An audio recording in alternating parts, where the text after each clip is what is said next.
Hello, good morning all of you.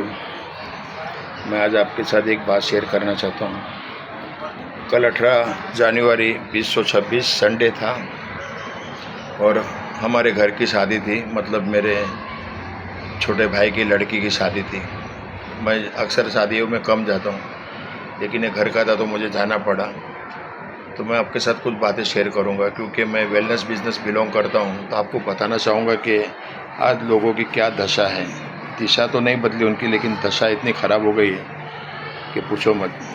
अक्सर लोगों को मैं देखा जो कोरोना से पहले मेरे दोस्त हुआ करते थे, रिश्तेदार हुआ करते थे, आज वो इस दुनिया में नहीं है। उनकी विधवा पत्नी को देखा, उनके बच्चों को देखा तो बहुत तरस आ रहा था। और मैं सबके साथ थोड़ी थोड़ी देर बैठा और उनका हालचाल पूछा कि कैसे हो गया। तो बोले अचानक चले गए और रोने लग गए। किसी की 2 बच्ची है, किसी को एक ही बेटा छोटा छोटा, और वो जवान बच्ची विधवा हो गई है। और कई ऐसे लोग मिले जो बीमार थे, किसी का कैंसर, किसी का थायराइड, किसी को डायबिटीज़। हर एक आदमी परेशान परेशान, दुखी दुखी। और बाद में जब मेरे को स्टेज पे बुला गया, मतलब मैं तो जाता नहीं हूँ, लेकिन अभी आशीर्वाद देने के लिए जाना पड़ता है। तो मैं जब बच्चे लोगों को दोनों को दुआ देने गया, क्योंकि मेरे भाई की लड़की थी, मतलब छोटे भाई की लड़की, तो उसके सर पे हाथ रखा और मेरी वाइफ को बुलाया और हम लोग साथ में खड़े रहना, सब लोग देखते रह गए कि ये उम्र में भी ये कितने हैंडसम और कितने अच्छे लग रहे। हैंडसम तो मैं अपने आप को नहीं बोलता हूँ, लेकिन लोग बोल रहे थे, बोले कि आपकी उम्र में, ये उम्र में ना आपके बराबर का कोई अभी तक दिखा नहीं। जितने भी आए ना तो कुछ ना कुछ बीमार, कोई हाथ में लकड़ी लेके आ रहा है, कोई चश्मा पहन के आ रहा है, किसी को सुनाई नहीं दे रहा है, कोई अच्छे से बोल नहीं पा रहा है, लड़खड़ा रहा है। तो मेरे को पूछा आपकी तंदुरुस्ती का राज क्या है।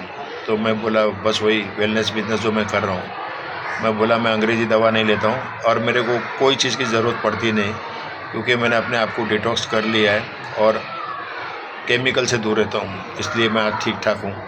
और बहुत सारे लोगों को मैंने मिला, सब लोगों को देखा कि हर आदमी परेशान है। कोई अपने धंधे से परेशान है, कोई अपनी औलाद से परेशान है, कोई बीवी से, कोई पति से, और सबको फाइनेंशियल प्रॉब्लम, सबको मैंने देखा। तो मैंने उनको बताया कि मेरे पास एक ऐसा अवसर है जो आप हेल्थ भी कमा सकते हो, वेल्थ भी कमा सकते हो, और खुशियाँ तो अपने आप तुम्हारे दामन में आ जाएगी। तो कई लोगों के मैंने नंबर शेयर किए, लिए और दिए। माय डियर फ्रेंड्स, मैं ये क्यों बता रहा हूँ, क्योंकि आज है ना, मैंने देखा कि कई ऐसे लोग हैं जिनको मैंने देखा, बेचारे लोगों को ना, तो उनके माँ बाप की हालत देखा। और कुछ ऐसे बच्चे हैं ना जो शादी नहीं हो रही थी, ये शादी देखकर किसी ऐसी ऐसी लड़की को मैंने देखा जिनके बाल सफ़ेद हो रहे थे और दांत भी गिर रहे थे और एकदम चेहरे पे झुर्रियाँ आ रही थी, मतलब जवानी में बुढ़ापा दिख रहा था। उसकी 2-3 वजह, एक तो केमिकल, दूसरा टेंशन, और तीसरी बात यह है कि फाइनेंशियल प्रॉब्लम आज हर एक को है। तो सबको मैंने समझाया कि मैं हमेशा बोलता ना, कुआं उस वक्त खोदो जब प्यास न लगी हो, प्यास लगेगी तब नहीं खोद पाओगे। देखो मैं वेल टू डू है, सब कुछ है मेरे पास, फिर भी मैं क्यों करता हूँ कि मैं किसी के जीवन में निर्मित बनूँ, किसी को कुछ तो काम करूँ। बोलता ना, किसी का दर्द मिल सके तो लो ये उधार, किसी के दिल में होते, किसी के वास्ते हो तेरे दिल में प्यार, जीना इसी का नाम है। तो मैं वही कर रहा हूँ। मैं लोगों को समझाता हूँ कि देखो ज़िंदगी फिर ना मिलेगी दोबारा। अभी आपको ज़िंदगी मिली है ना, तो आप ऐसा काम करके जाओ कि आपके मरने के बाद भी लोग आपको याद रखें, यार एक इंसान था जिसने हमको बताया। तो मैंने कल लोगों को बहुत करीब से देखा और कोई भी मुझे अच्छा ऐसा फिट फाट कोई नहीं दिखा, मैक्सिमम लोग बीमार थे। और मैंने सबसे हालचाल पूछा तो कोई लोग बताए कि मैं सुबह में उठते ही कोको कोला पीता हूँ या पीती हूँ, और कोई को बोलता है मेरे को खाने के पहले पान चाहिए, खाने के बाद पान चाहिए। कोई बोलता है मुझे सिगरेट के बगैर चलता नहीं, रात को सोता हूँ तो सिगरेट पी के सुबह में उठ के पहला मुंह में सिगरेट डालता हूँ। मैं बोला अच्छी बात है, आज तुम्हारी ये दशा है। कितने लोगों को मैंने देखा कि ऐसा मुंह कटा था तो ना मास्क लगाया था, और कोई है ना अंधेरे में बैठा था, क्योंकि रोशनी बहुत थी ना, तो अंधेरे में अकेले में, क्योंकि उनके हाल हवाल ऐसे थे ना कि उनको खुद को आईने में देखने को शर्म आती थी। ऐसा क्यों हो रहा है मालूम है? क्योंकि हमारी लाइफस्टाइल बहुत ख़राब हो गई है। जब हम लोग समझाते ना कि जंक फूड मत खाओ मत खाओ। कल मैं जब रास्ते से गुजर रहा था बाई रोड गाड़ी से लेकर, तो मैंने देखा एक इलाका आता है, मैं नाम नहीं बताऊंगा, तो वहाँ पर सारे लोग, क्योंकि संडे था, जैसे कहीं से भूखे नंगे ऐसा आए ना, ऐसा खाने के लिए टूट पड़े थे। हर एक जगह रोड पे क्या खा रहे थे मालूम है? बर्गर, पिज़्ज़ा और शोरमा और पता नहीं क्या क्या आइटम सब रोड पे सब बन रहा था। सब दुकानें भी वैसी लगी थी, क्योंकि अभी धंधा बदल दिया। अभी लोगों को मालूम है घर पे खाना बनाना सबको कंटाल आता। सब कुछ है, लेकिन लोगों के पास टाइम नहीं है। इसीलिए लोग क्या करते हैं, अपने फैमिली को लेके जाते हैं और वो सब जंक फूड खुद भी खाते हैं, अपने बच्चों को भी खिलाते हैं। इसीलिए आज कैंसर, थायराइड और ये डायबिटीज़ आज इंडिया कैपिटल क्यों बना हुआ है? क्योंकि हमारा रहन सहन पूरा बदल गया।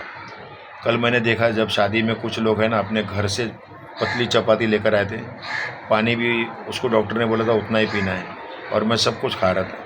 मेरे को बोलता आपको कोई बंदिश नहीं? मैं बोला नहीं, कुछ नहीं, मैं अपने मुंह को ताला नहीं लगा सकता, क्योंकि मैं एकदम, कुछ लोगों का मुंह ना सब 2 उंगली से ज़्यादा खुलता भी नहीं था, क्योंकि उनकी आदत, संगत।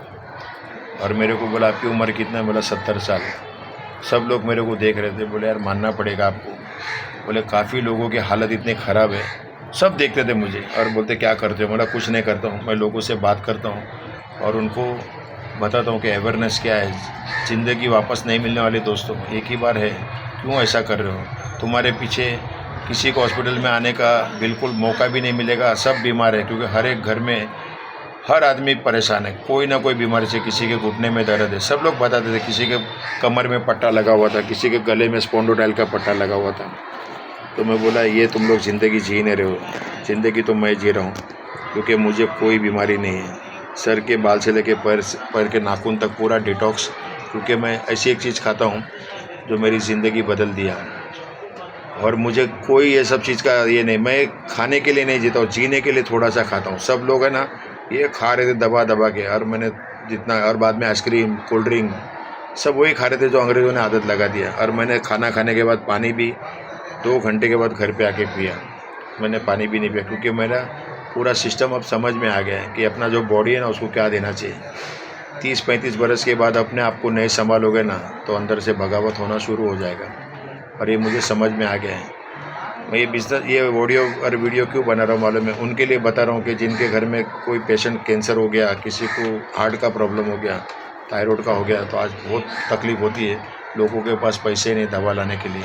और मैंने देखा है, मेरे सामने ही बोलते थे कि दुआ करो कि मर जाए। अपने पति के लिए बोलते थे, पति अपनी पत्नी के लिए बोलते हैं, बाप अपने बेटे के लिए बोलता है कि इसको ऊपर वाला उठा ले तो अच्छा। अभी हमारे पास इलाज के लिए पैसे नहीं हैं। क्योंकि फेलियर क्यों होते मालूम है? क्योंकि ज़िंदगी में अवसर मिलता है तभी डिसीज़न लेते नहीं हैं। बस अभी भी वक्त है, समझ गए तो पैसा ही पैसा, नहीं तो लाइफ तुम्हारा पहले जैसा। मुंबई से Ahmad Kumar, thank you very much.